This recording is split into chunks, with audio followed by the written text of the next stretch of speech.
welcome to the Clemson Dubcast. It is game week. Well, I guess technically it's not game week because Clemson plays next week, but we're calling it game week, dang it, because we've waited this freaking long. Still an enormous amount to cover between now and the Labor Day opener in Atlanta, and we have every bit of it covered at TigerIllustrated.com between yours truly and Paul Strelo. It was a lot of fun teaming up with him over the 3 weeks of camp, and now we shift into full football season mode, and not at a moment too soon. My good friends Blake Smith and Brooke Archenhold have been part of the podcast since the beginning, way back in August of 2018. They have an accomplished team of personal injury attorneys at Parham, Smith, and Archenhold based in Greenville. They are Clemson people, and their skillful attorneys have decades of experience in complicated litigation matters, taking a special interest in medical malpractice, nursing home abuse, and neglect, car accident cases that have left the individuals involved in serious trouble. For a free consultation at Parham, Smith, and Archenhold, call 864-990-4581 or online at parhamlaw.com. That's PARHAM law.com. Solero Communications, formerly known as Tandem Payment, is a full-service integrated electronic payments provider powered by leading-edge technology. Solero provides a wide array of merchant solutions, simplified payments. They make onboarding, taking payments, maintaining risk management and compliance, and getting support quick and easy. At Solero, they're all about helping you achieve sustainable growth as a business. Taking payments isn't the only thing your business needs. With Solero's solutions, you can manage inventory, sell products and services via social media, schedule staff, track sales, get reports, and much, much more. Find out more about Solero at solerocommerce.com. That's CELERO commerce.com. When you're ready for a complete renovation in your home or business, open the door to more with Harris Home and Harris Commercial. Their local experienced team will totally transform any room space, from beautiful floor coverings to construction to finished details. Harris handles every step of your renovation process, whether it's a kitchen or living room or an industrial or educational setting, like some of the positively stunning work they've done at Clemson University. Go to discoverharris.com and experience a total renovation transformation from Harris Home and Harris Commercial. Okay, to our conversation. Former Tiger, Matt Bockhorst. Always fun sitting down and talking to him. The way I sort of describe it is sitting on a park bench somewhere and just talking some football, talking about life, a bunch of other things. Really enjoyed this conversation. Here we go.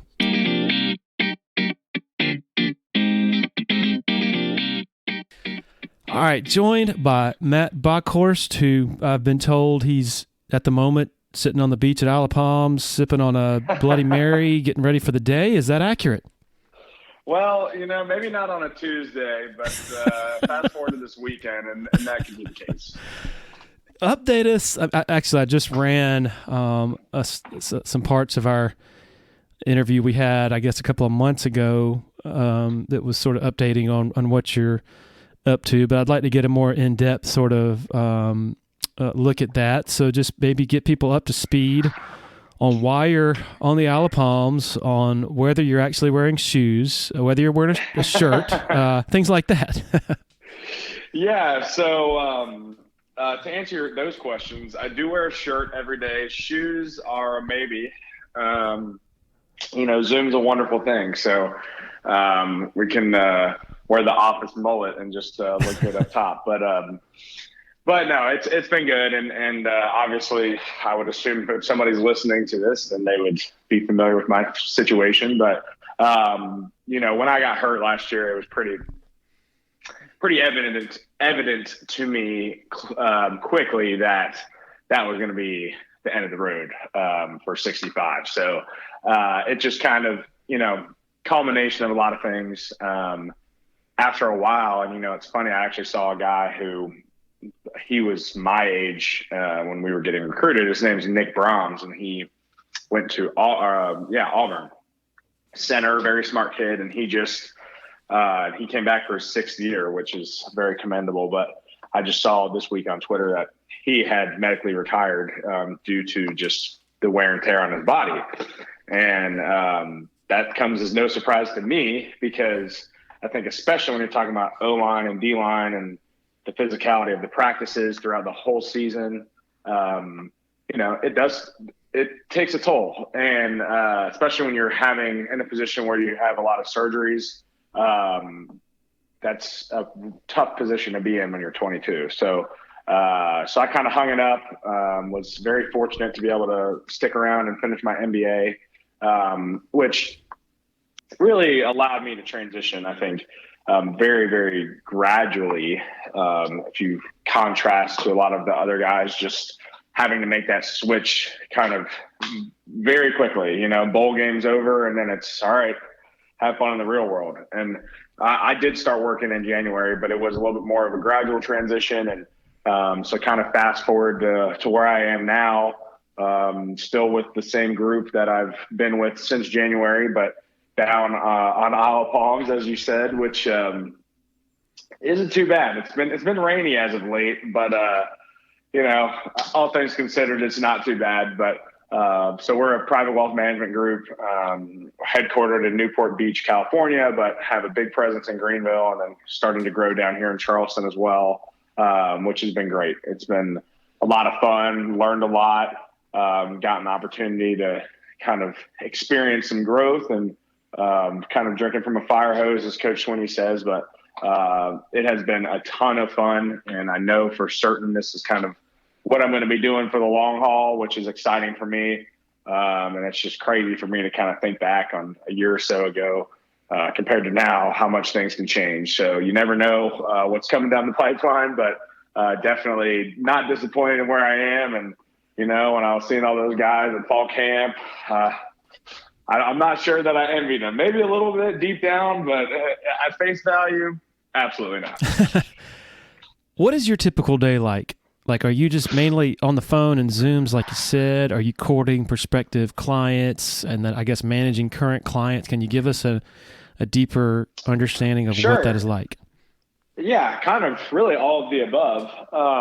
I think kind of as I alluded to earlier, in this business, in particular in the private wealth space, which is kind of, I guess, a step above, if you will, it's uncommon for a young person to come in and be client-facing. And typically the route that you would find is one of two. Either you work for a big bank and you go through a very regimented training program, or a company like ours, which is called a registered investment advisor, which, our company manages $30 billion. So we're not just a little hole in the wall shop, but typically you would find yourself in somewhat of a support role. I don't want to say administrative, but more so on the doing paperwork and making sure all the T's are crossed and I's are dotted for an advisor. Now, for me, I work closely with our managing director, Joe, and we work in tandem quite a bit because now he in the managing director role is a bit more hands-off with the large majority of the clients. But it allows me to be in a producing role, in a client-facing role where I am able to go prospect for clients and utilize some of my relationships. And that's where you want to be, obviously. But the caveat is that when you're young and you're 23 years old, it is an extreme challenge to convince somebody to trust you to manage their money. Now, I definitely am fortunate to have that arrangement with Joe in that he's done tremendously well, has a great track record. He's well known in the Greenville area, a Clemson guy as well. So it's been a lot of fun, and that sort of arrangement has allowed me to perhaps engage in conversations that I would not otherwise be able to. But a lot of our time is really on that relational side of things. And I said Zoom earlier, but really, in all honesty, I don't like Zoom. I prefer to be in person. I would rather go to lunch with somebody. I'd rather drive to whether Columbia, Greenville, wherever. I would rather go be in person with somebody, whether a client, a prospective client, anybody else that's kind of ancillary, if you will. I like the in-person, but no 2 days the same. And I think that's kind of a cliche salesy thing that everybody says, that they like the fact that they're not in a cubicle 9 to 5. But I would say to some degree that is true. And it's nice for me because really I'm kind of autonomous in a way in that I make my own schedule and show up to the office at 8 a.m. because that's when I want to show up to the office. So I think just in hindsight, I have a great appreciation for the overwhelming amount of structure that existed in my life. I mean, even prior to Clemson, during my high school days and at St. X, and how rigorous the academics and athletics were there. So I've been for many years in a very regimented, very structured environment. And now I find myself that's kind of the opposite, where it's kind of nobody's going to hold my hand and nobody's going to be watching over my shoulder, which is great. I think it's definitely something that's earned and something that can quickly be taken away if it's not appropriately utilized. But that's been great because it allows me to kind of do the things that I feel like are valuable for my business and Beacon Point as a whole. So it's been a lot of fun. Like I said, lots of learning, every day, just trying to soak up as much as possible. Like I said, Joe is what a great example he is, but also our two other partners, Stephen Bright, who's a Greenville guy.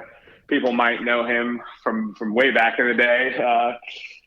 If you're listening to this, I'm sorry, but Stephen played at Vanderbilt. But he's a Greenville guy.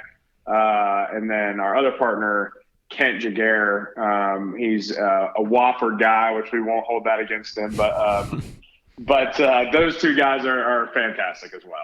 And for me to kind of come in and join the team, and there's obviously multiple others in different roles, has been a lot of fun. Definitely everything I could have hoped for. And I think to have an opportunity like this, given the circumstance that I found myself in just less than a year ago, is I definitely don't take it for granted. And I know that, especially when you talk about such a huge transition in life, kind of stepping away from the game that's been the predominant part of your life for as long as you can remember, basically, that is challenging. But it's like I said, I would point to kind of the gradual nature of that transition for me. Really, I think allowed me to kind of get settled in, and then now down here in Charleston, offices on Isle of Palms, but Charleston area, getting settled in that area. Really, I will tell you, I mean, one of the things that I've leaned on the most is the Clemson connection. And as I kind of get my roots planted down here, that's been a huge, huge thing that I've tried to take advantage of. Yeah, that's actually what I was about to ask, is in the context of the age-old conversation / debate about amateurism and should players be played, how paid, how should they be paid? One of the arguments for, I guess, the traditional model is that, okay, it's more than just room and board, and the scholarship actually does bring value. And then beyond that, the fact that you are a former Clemson football player gives you high profile in the business world. And I'm just curious for your perspective on that, like how much value has just that held for you, being a former Clemson football player? Yeah, I mean, obviously, look, it sure helps a lot more to be a former Clemson football player than a former UCLA football player. And I mean, that's just a random example, but my point is that having been part of a program like Clemson in particular, I think is unique. And I think if you compare it to a lot of other places, yeah, there's great alumni networks and people like the football players at other schools, but I think Clemson is definitely unique in that regard. Now, with that, I don't think necessarily that being a Clemson football player automatically positions one for success. However, I do think that it can give somebody a leg up if they take advantage of it. And that is where, there is some sort of personal choice. Like, you have to take the initiative. You have to take advantage of the things that are available to you. And unfortunately, I think a lot of my former teammates maybe didn't have the foresight to see the value in all of those things. So that's great. And it's been really cool for me. I mean, not even just post Clemson, but while I was at Clemson to really develop some relationships that I know if I were not a football player, I probably would not have had the opportunity to develop. And then kind of transitioning to where I am now, what sort of value have I gotten from it? I mean, it's hard to say. I think it's kind of one of those, it's maybe not necessarily all that quantifiable, but I know that it allows me to have some level of benefit of the doubt from people who maybe aren't super familiar with me, or if I'm getting introduced to them and somebody introduces me as a former Clemson football player or a former team captain at Clemson, there is some credibility that's attached with that. I think because people recognize how challenging it is to do that. And people like to see, obviously as you get to know somebody, you can kind of learn their character. But if somebody introduces you in a way that almost paints that picture already, it's very helpful. But ultimately, what I found, and I mean, I knew this to be the case, but just because I played football for the Tigers doesn't mean that people are lining up in droves to give me their money. Yeah. Now, I think that those things come, and not that there haven't been those people that have signed on the dotted line, but it's a great conversation starter. It's nice to have the cool memorabilia and all of those things, but I think the biggest thing is just utilizing like I said, the leg up, the upper hand, just kind of that little extra that it gets you, and taking advantage of it, and really making sure that once you have the opportunity, whether it's just getting in front of somebody or being at an event, then there's no more advantage for me than any other person. It's how do you conduct yourself in those conversations? Are you confident? Are you articulate? Do people enjoy being around you? I think the nature of my business in particular is that I'm around, by a large majority, people who are much older than me. So how then do you, as a young person, convey to those people that they should consider putting their money with you, as opposed to the thousands of others who are their age and have been doing it for many years? And there's many factors that can go into that conversation. And I think that there is, quite honestly, advantages to going with somebody who's younger. The industry itself is very old.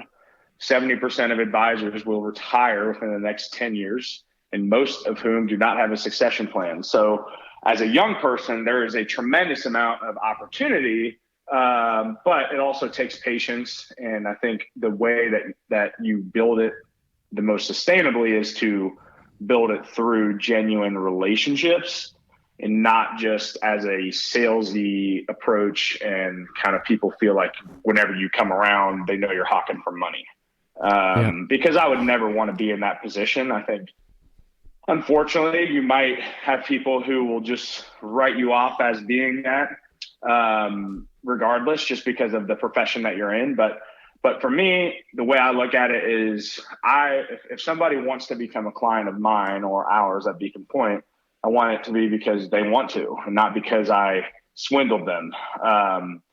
And I think there's so much trust. Like I said, it's such an intimate relationship. It's one that, we get to see aspects of our clients' lives that others do not. And it's very private. It's obviously strictly confidential, and there's a legal bound to that. And we're also legally bound to act in their best interest. So those are things that you work through. But I think the biggest way for me as a young person, yes, the Clemson thing is huge, and I will always remain connected to Clemson. And I take great pride in that network. But beyond that, I think conveying to people, even as a young person, your knowledge, your ability to be very intentional, sense of urgency, showing people that they're of value to you. I think those are all ways that you can make people believe in you and trust you, and not just by having some sales pitch that talks them into circles and agreeing into becoming a client.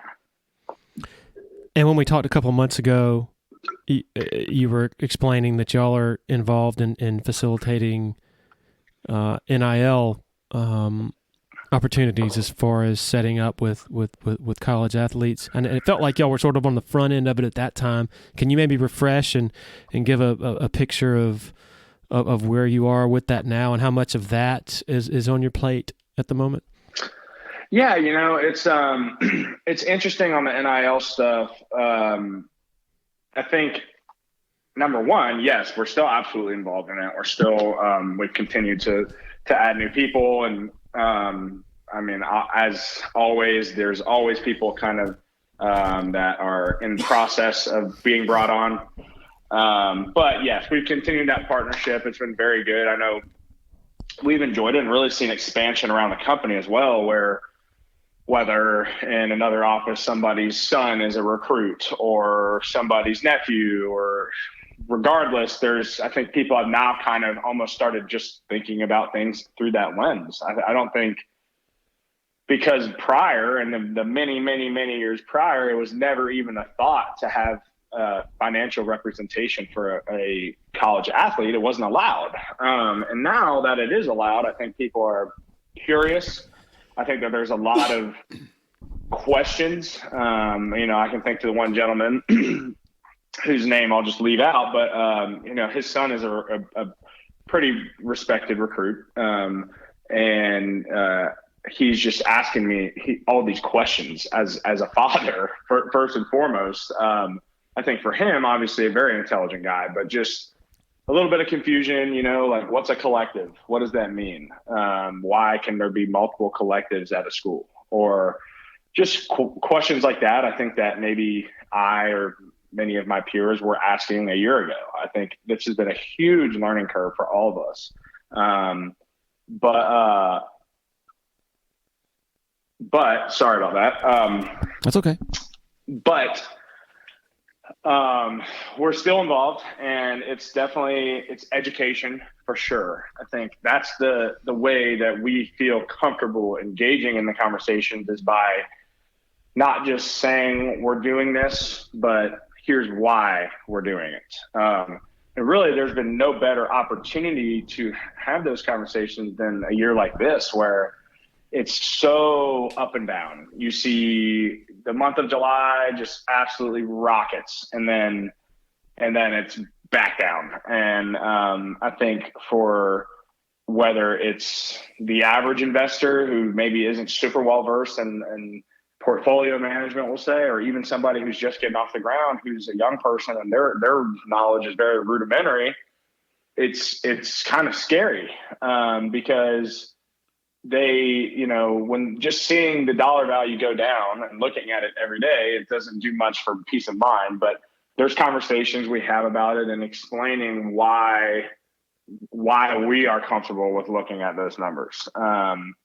So it's been a lot of fun to have those conversations with those who, they're not necessarily my peers, but a little bit younger. They're in a position that I was pretty recently in. So that has been something that we've really enjoyed. And now it's kind of, all right, when we talk about a lot of the football guys in particular, now we're kind of getting to the point where things are ramping up.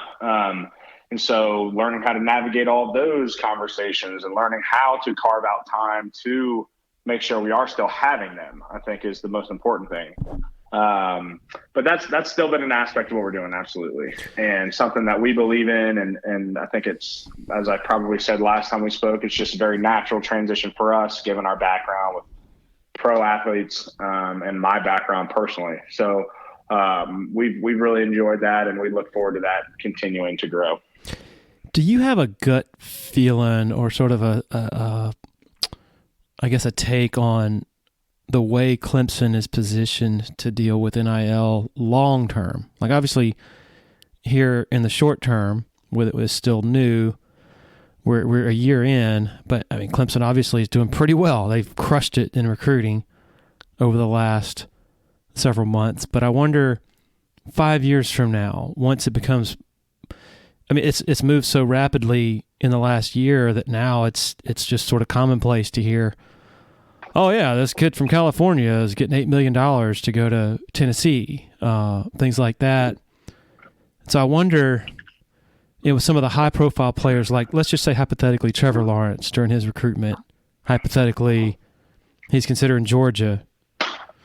Georgia maybe turns him off a little bit by suggesting, hey, if you come here, we'll sweeten the pot in this fashion. Whereas now, and so he goes to Clemson because everything's above board, and he wants to grow holistically and all that, and loves Dabo. Whereas now it's like, I mean, I think you can see into the future, 3, 4, 5 years from now, if it's legal to take, to accept however many millions of dollars, even somebody who's not in adverse financial circumstances would be crazy to turn that down. And I'm saying that to you because you deal in wealth management. It's I think you can sort of get the drift of where I'm going. Like,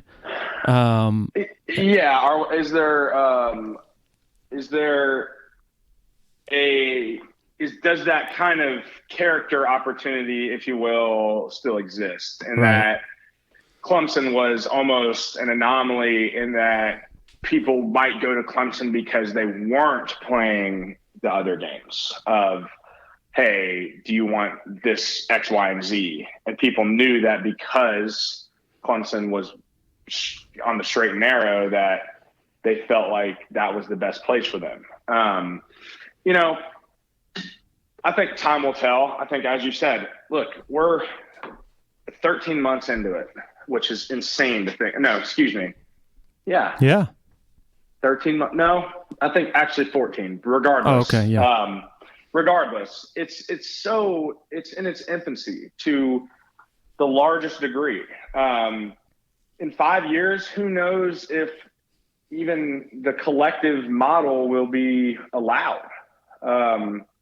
I think, and I don't believe that collectives are inherently bad, but I would imagine that the NCAA does not overly enjoy the collective model because they really don't have all that much control over it. It's not tied to the institutions. And the NCAA can enforce or try to enforce as much as they would like, but the fact of the matter is, I mean, these people that are running these collectives they're not employees of the university. They're not in the university athletic department. I'm sure the people in the university athletic department know who these people are, but I think that the problem that NCAA is going to find is that they're going to have a really, really, really hard time enforcing these things. And that I don't believe helps Clemson necessarily. But what I do believe Clemson is going to do is Clemson's going to be who Clemson is. And I think when you talk about staying power,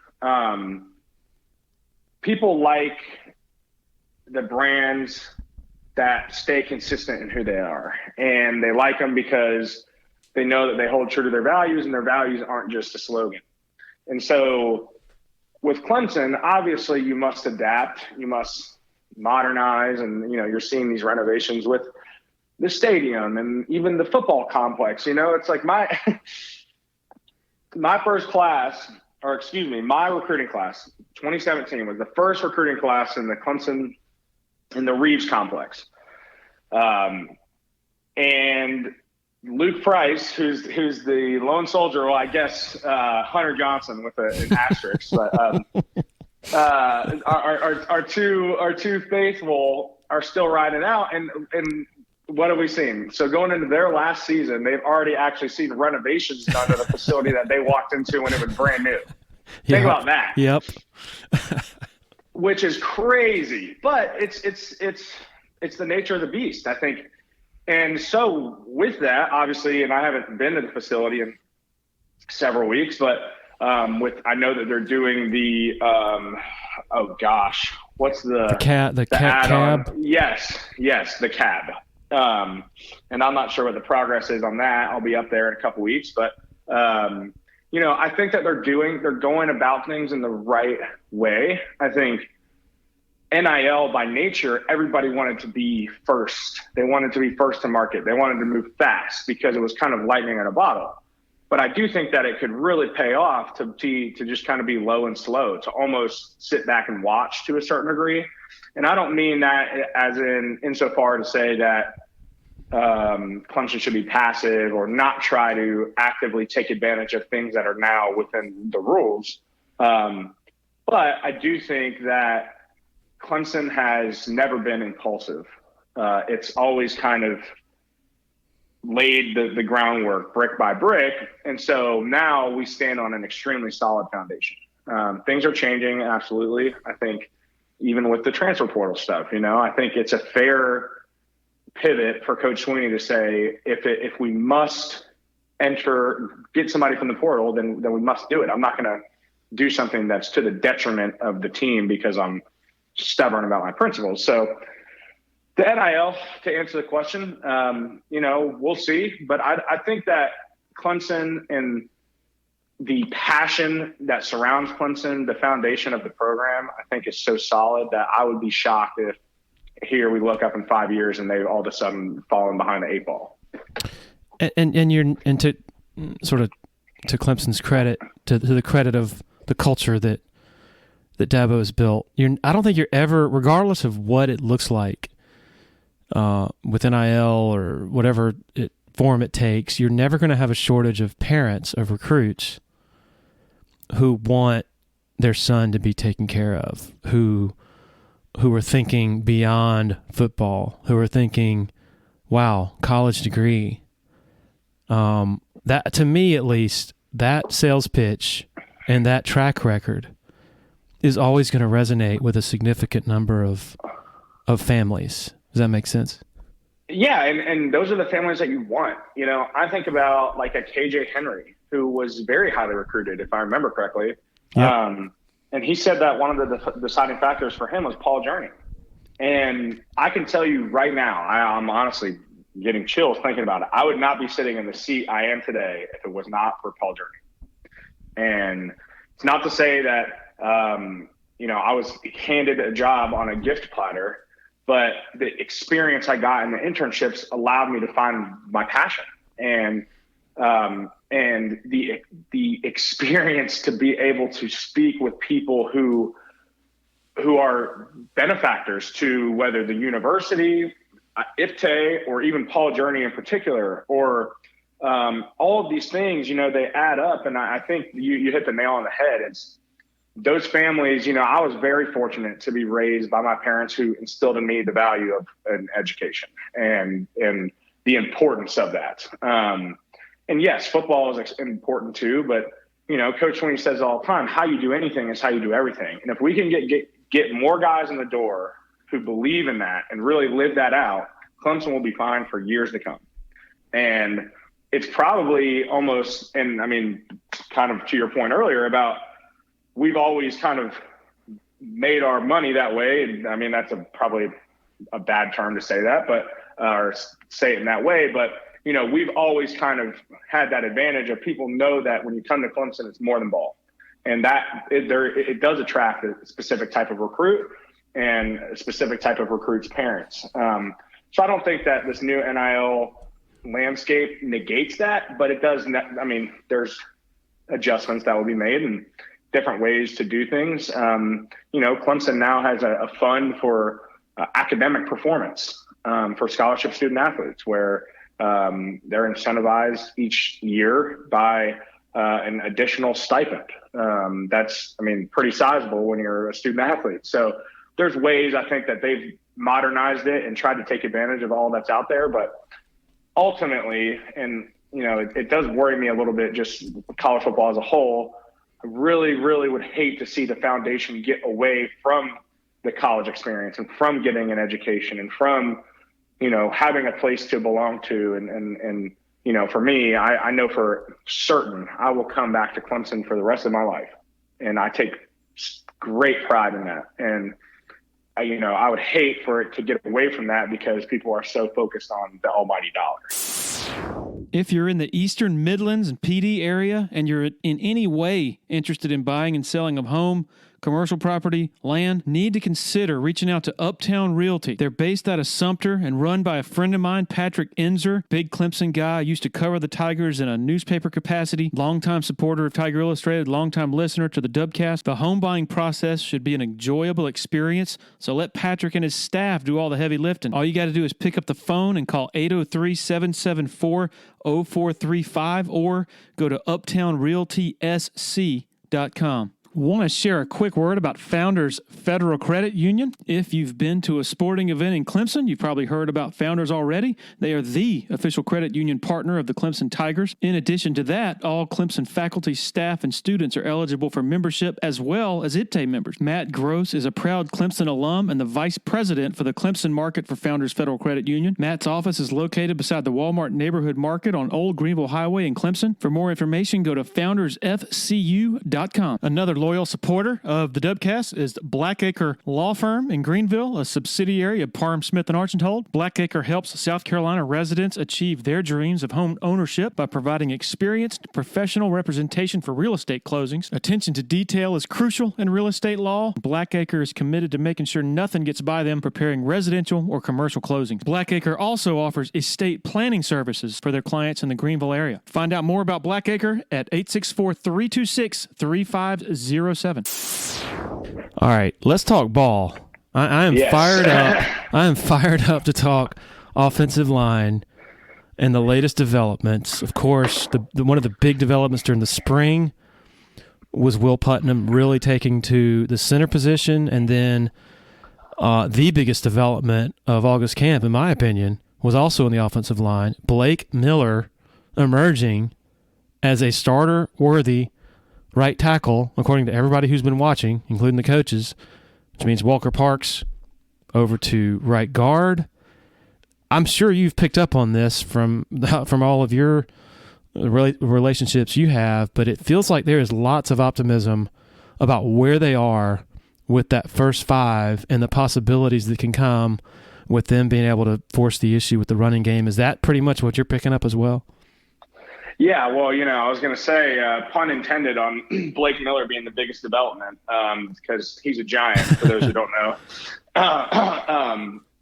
But yeah, I mean, it's cool for me to watch. And since I was finishing school in the spring, the MBA, I was kind of able to be around there, and that helped with the transition, and also helped, with Will making the transition to center, and just kind of starting off there. I think, I try to always be very self-aware and honest, and I can speak candidly and say that last year when I made the transition to center, it was definitely uncomfortable. I think people could see that.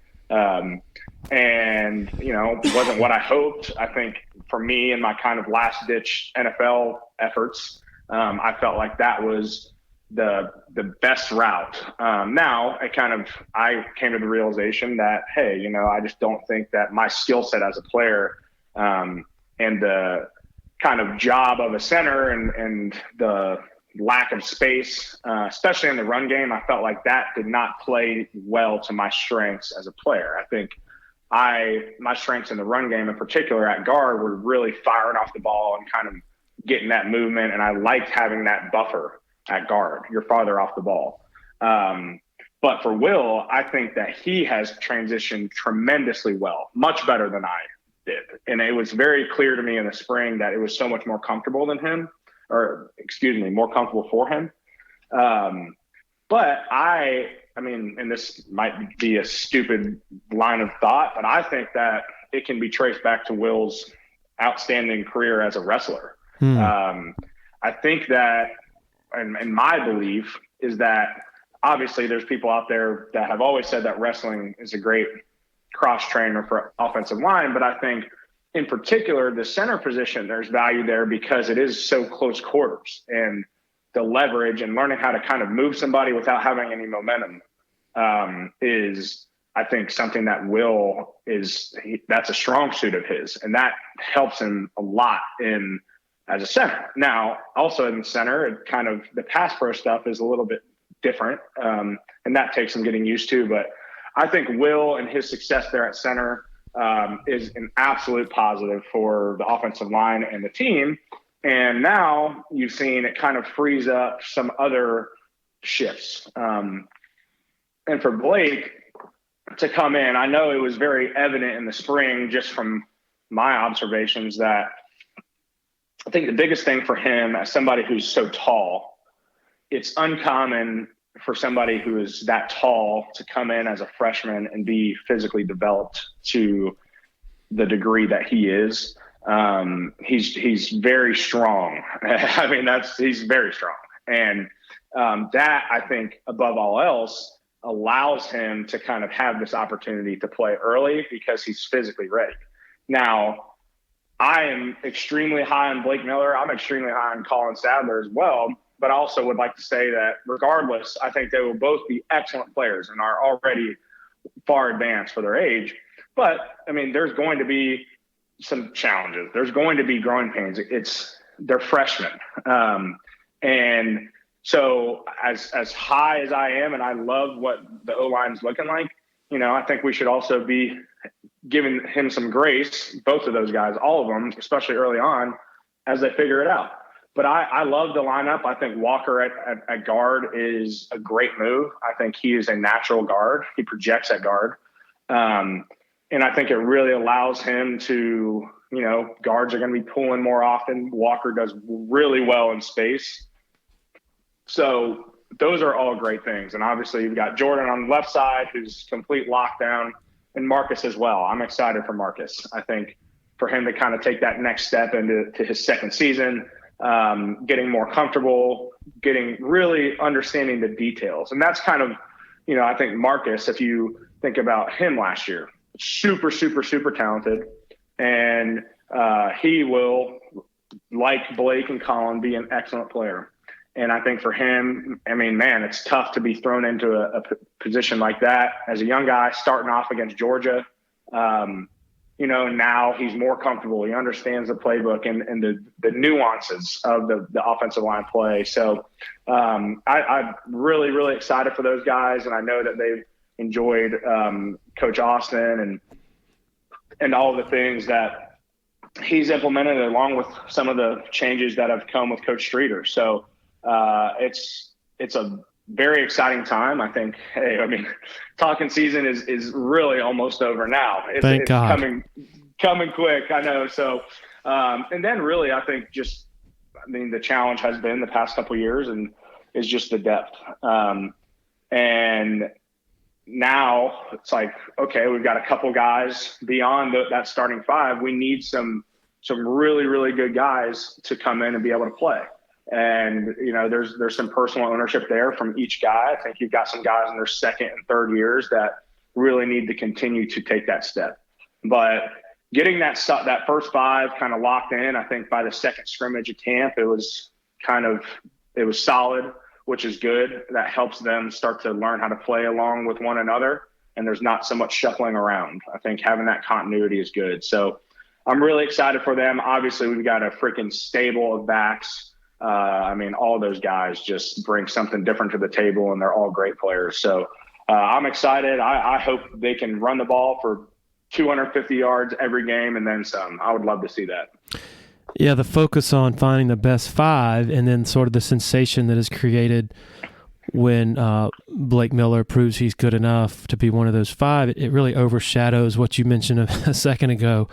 What about the depth? And, you know, this time a year ago, Dabo Sweeney was saying, you know, I feel like we'll be 10 deep and I feel comfortable playing 9 guys here against Georgia in the opener. Well, as it turned out, they played one guy. That was Paul Teo for 19 snaps. That was it. And then after South Carolina State, not even going to mention that, against Georgia Tech, you guys as the starting five went the distance. And so I know injuries were a part of the equation last year because Dietrich Pennington got hurt against South Carolina State. John Williams and Taquan Johnson were out before the season even started, but the depth was not what Dabo and others were hoping. And so now the big question is, as you try to rank 6 through 10, I don't even know where to begin because I haven't been watching practices and I don't really have a sense of how ready most of these backups are. Well, yeah, I think, it's really kind of, having time to analyze it thoroughly, I think if you look at just from a strict numbers perspective, last year I was the 2017 class myself was in its fifth season, but our offensive line recruiting class was myself, Blake Vinson, Noah DeHaan. And Noah medically disqualified relatively early due to a neck issue. And then Blake ended up medically disqualifying. He had a very unfortunate kind of string of injuries. And then when he had his big knee injury, just really was not able to kind of be, again, who he once was, which is very challenging for, as a player. And then the next class, you've got two guys, and both became very good players, but one is gone after 3 years.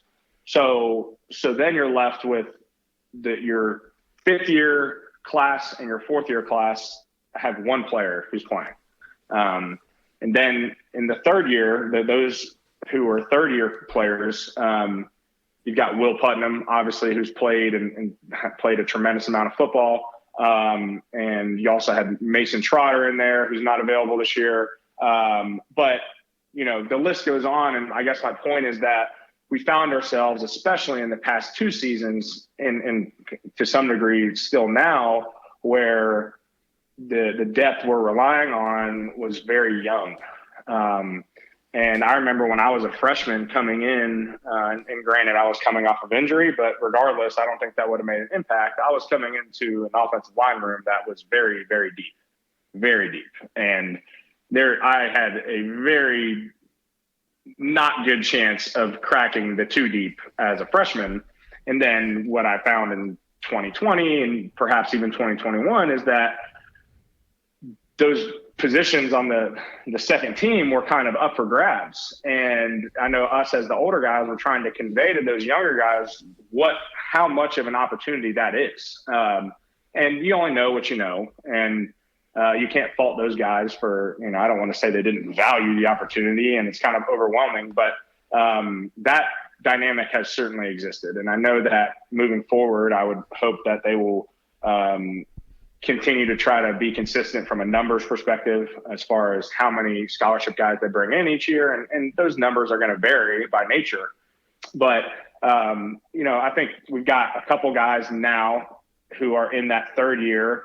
I think about Brian Tucker, Trent Howard, Mitchell Mays. Those guys really need to take that next step. I think by your third year, you should have the playbook down. And so every player is going to be on a different timeline, and guys are going to develop at different times. You look at a Cade Stewart who didn't start until his fifth year, or, there's guys are going to develop at different stages. Guys are going to have opportunities presented to them at different stages. But the most important thing is to take advantage of those opportunities when they are presented.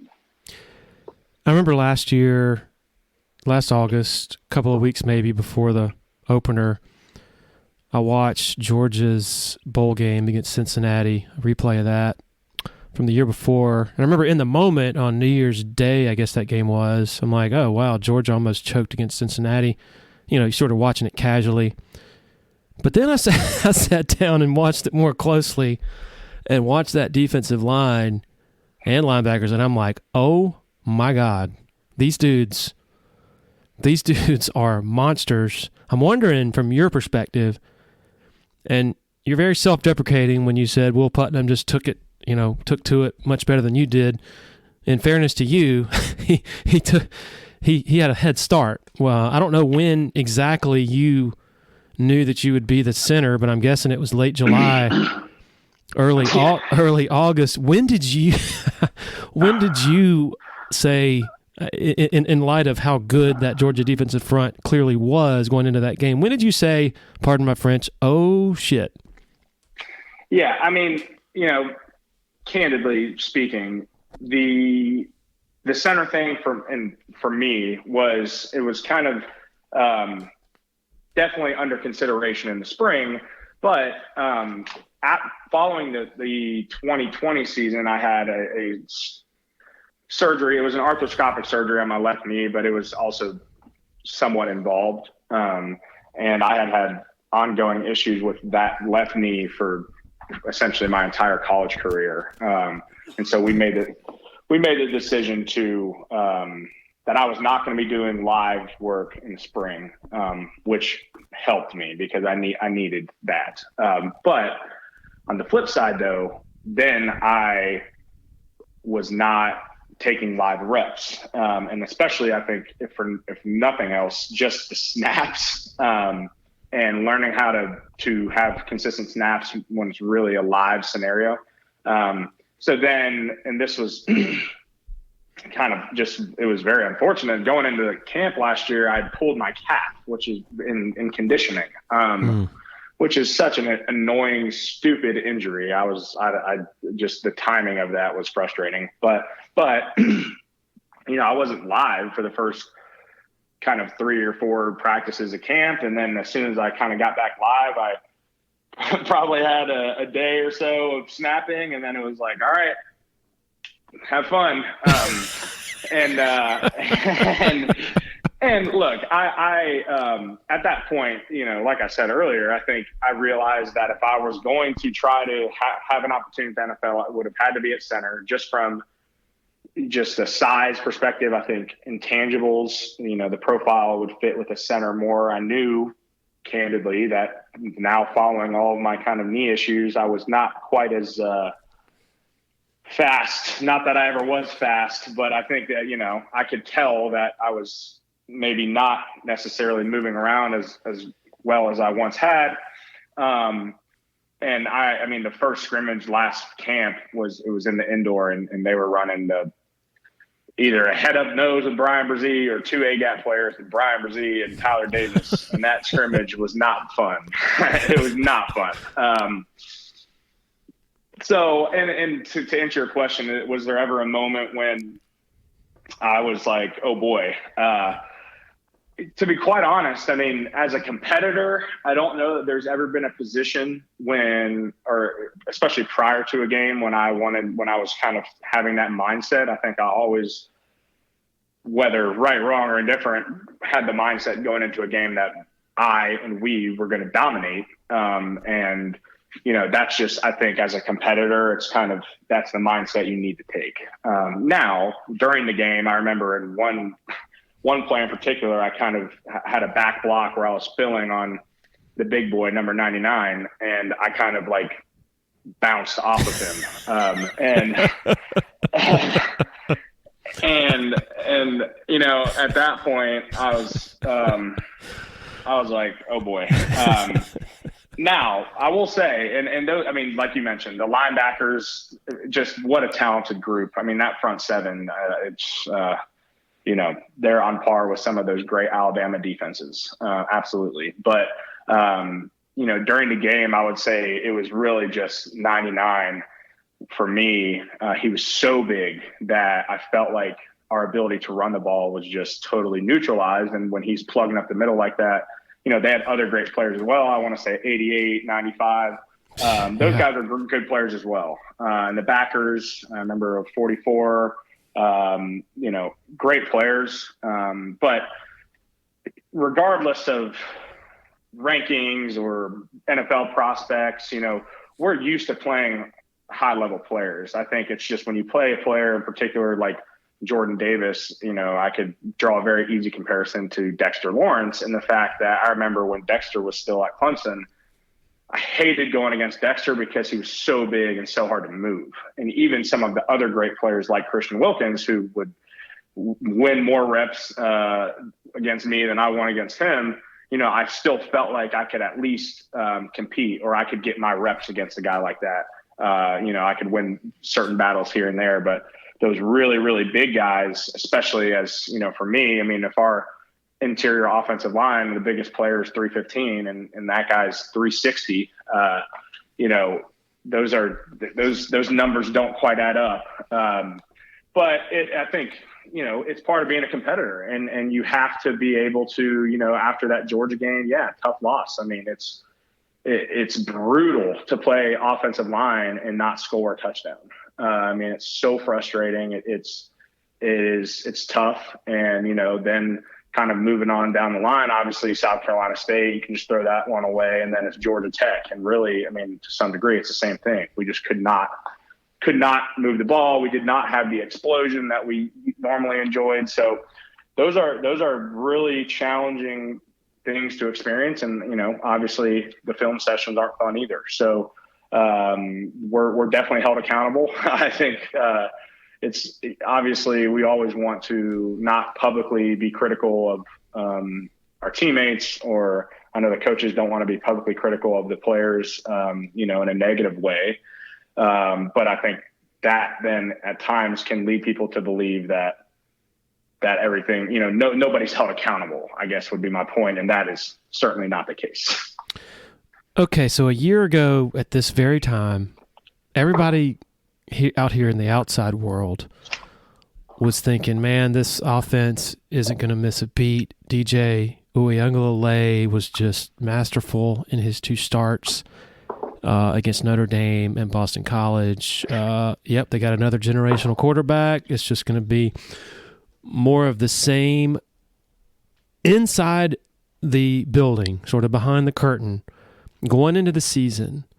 Was that the feeling, or was there some doubt based on maybe some of what you saw in practice, some inaccuracy? I know that in the first scrimmage last August, I don't know if you remember, but you might not have had 1 net yard in that first scrimmage. It was a real struggle. So I'm just curious for your recollections of going into the season. Was the feeling, oh man, this offense is going to light it up, or was it more, I'm not so sure? I think to answer your question about as far as specific recollections, I don't really, and this is honest. I don't really believe that there was ever a time where I had concerns. If I did, I would speak candidly about that. I think you mentioned it just, and whether it's right or wrong, I think we all saw DJ in the 2 games that he played in 2020, and obviously he demonstrated his ability. And I would like to say very clearly that I don't think that ability has been lost. I think there's a lot of guys a lot of guys who played last year who might look back on last season and kind of disappointed in their individual performance. I think I can, in ways, look at mine. And that's just me being self-aware and honest. So I can't speak for anybody else, and I can't speak for DJ, but I would imagine that DJ, being self-aware too, knows that his performance last year was not to the standard of the Clemson quarterbacks of late. And obviously when you're the quarterback at Clemson or any big time school, you're going to be held to a standard that might be even higher than that of your teammates. And because the quarterback plays such a crucial role, and every role matters absolutely, top to bottom. But the quarterback touches the ball every play. If the quarterback, it doesn't matter if the offensive line has great pass pro, if the receiver runs a great route, if the quarterback can't get him the ball, then the play's dead. But I think where maybe people should really honestly evaluate is, okay, yeah, were there times when the ball maybe wasn't placed correctly? Yes. But how many wrong routes were there run? Mm-hmm. How many times was the quarterback pressured? How many times was there a mental error from somebody? And I think that even though it's very visible and easy to criticize the quarterback or maybe at times the offensive line, there's so many moving parts that it's hard to really just sit there and point at number 5 and say, we need a new guy. And I think, like I said, I think he would absolutely own, and I believe he has, what he believes to be a disappointing performance on his part last year. And I'm excited for him to have the opportunity to have another crack at it. I think to judge somebody off of a season, I mean, especially if you look down the stretch, number one, after the game that I got hurt, they ran the table, won every game. And he was hurt. And regardless of throwing accuracy or anything like that, I would absolutely refuse to criticize his ability as a competitor and his mental toughness, because I would imagine that most people out there have never experienced the amount of criticism that he experienced in 3 months. We're college football players and guys who are in a special position and get a lot of notoriety, but he still has to go to class on Monday too, and hear the whispers and people who are Monday morning quarterbacking. And so in that, I will always defend him and anybody else who endures a lot of criticism like that, because we're held to a high standard, and that's why you come to a place like Clemson, because you want to win, and winning is the expectation. But he's 19 or 20, and you need to give people grace. And so was there a point last year to answer the question? No, I can't say. I know that, and I've been very happy to see that the guys have rallied around him publicly. I think that's as important as internally. I think to speak through the media and to have him know that guys have his back, that's what teammates are for. And as much as Cade Klubnik is a great player, and I know that they've said they'll play Cade in situations, I'm excited for Cade too. And I'd love to see what the kid's got, but I'm definitely not of the school of thought to write DJ off. I think he's got a lot of talent, and nobody's perfect. It's hard to fill the shoes of a giant, in Trevor Lawrence. And, you got to give the kid grace. He's going to have hopefully some more consistent supporting cast this year. We've got a group of backs who are now one more year mature. Some tight ends who are great tight ends. I hope to see some utilization there. And then a group of receivers who, they weren't as consistent as they would have liked last year either.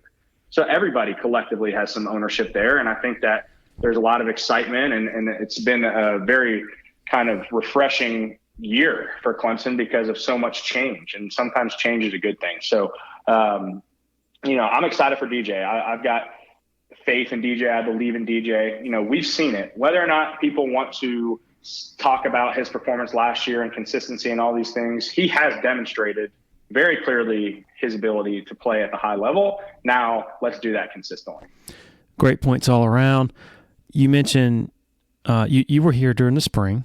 You got a chance to be around the new offensive brain trust, Brandon Streeter, the OC, and of course Kyle Richardson playing an instrumental role in sort of refreshing the passing game. What excites you the most about this new direction, and what do you think, what stands out to you as being sort of the defining differences between how they're going to move forward and what we saw sort of before in terms of the schematics, the tempo, the personnel groupings, that stuff? Yeah, I think I would say definitely, and this is just honest, as an offensive lineman, I can't speak particularly about the passing game and the concepts, just because that's not necessarily, my forte. And so I would not want to speak on something that I'm not particularly well versed in. However, I would say I've been really, really pleased to see what Coach Streeter's done, obviously, as you mentioned, in conjunction with Coach Richardson. And I mean, even all of the guys, I think, look, you've got Spiller, Grisham, and Thomas Austin, all former NFL guys. Okay. And, it's great because you've got this whole stable of former players, but especially I would say, all of those guys have been elsewhere, I guess, with the exception of Grish and Spiller as from a coaching perspective, but regardless, they played at the highest level. And so they have experienced different philosophies, obviously with Coach Richardson coming from the high school ranks, Streeter, stint at Richmond. So, these guys, I think, have a broad experience and can kind of bring things to the table that are refreshing. Obviously, the offense, as it were, until last year was, pretty much the same offense and from the Chad Morris era of, I would say almost 10 years ago at this point. And that was a huge identity for Clemson. And I also think that from a personnel standpoint, especially at quarterback, the ability to run the read option at a high level because of the speed. Even Trevor, we saw that in the Ohio State game. The kid could fly. And so I don't think that the new changes to the offense are now void of any of those read option characteristics. But, if you look at DJ's strong suit as a passer and really as a quarterback, it's not necessarily the top end speed. And so finding ways to really maximize the potential of your personnel is part of being a good coach. So with that, just some more under center stuff. I think when you look at under center from a play action perspective, it's helpful. I think even just from a downhill running perspective, it hits quicker. I know that there were some people that exhibited frustration last year when we were on the goal line against Georgia Tech, coming off the goal line in shotgun. And look, coaches coach, players play, but it does seem like it could be intuitive to go under center there. So I think they're just really not being so rigid on offensive philosophy. This is what we do. This is who we are, and really trying to utilize those philosophies to maximize the potential of the offense and the players that are in the offense. And I think, so just getting some more of that under center stuff. Look, we've got great backs. We've got great tight ends, and receivers as well. But if we can really start getting into maybe some more 12 personnel stuff, maybe some more 2-back stuff, I think there's a lot of opportunities for Coach Streeter and all of those guys to utilize what they have. But it is definitely going to be different. I can say that, and it's in a good way. I don't think it's a strict deviation from everything we've known, but you're going to see some new wrinkles, and I think that's a net positive. I think it's also good just from a gamesmanship standpoint to change things up and have new concepts. So I'm really excited for those guys, and really, obviously, I'm not a defensive guy, but I've heard great things on that side of the ball as well. Well, Matt, I don't want to keep you from surfing, your surfing plans today on a work day. I don't know if they make a board that can carry me. I've lost some weight, but not that much. I really appreciate your time during a busy time for you, man. This has been awesome, and I really hope we can do it again at some point, maybe during the season. Yeah, absolutely. No, I really appreciate you reaching out, and glad we could do it. Obviously, I'm remain very passionate about the game of football, and in particular Clemson football, and like I've said multiple times, intend to remain connected to the university and the program for years to come. And now kind of on the outside looking in, obviously still have many former teammates still playing. So it's really cool for me to see those guys really come into themselves, whether as a player or in a leadership role, and now kind of passing the torch, if you will, as I transition into the game we call life. So it's been a lot of fun, and looking forward to getting to some games this year, and maybe sipping a daiquiri in a box instead of sweating on the sideline after a 10-play drive, Sounds like a plan, Matt. Thank you so much. Absolutely. Well, you take it easy. All right. Sounds like I'm going to have to go hang out with Matt Bockhorst maybe not before the football games. I can't do that. Maybe if he's around afterward, I'll go hang out with him and maybe sample some of those daiquiris he's talking about. Appreciate his time. Appreciate, of course, the support of our very loyal sponsors for being a part of this, helping make it happen. And, of course, thanks to all of you for hitting that play button. Really appreciate it. Cheers.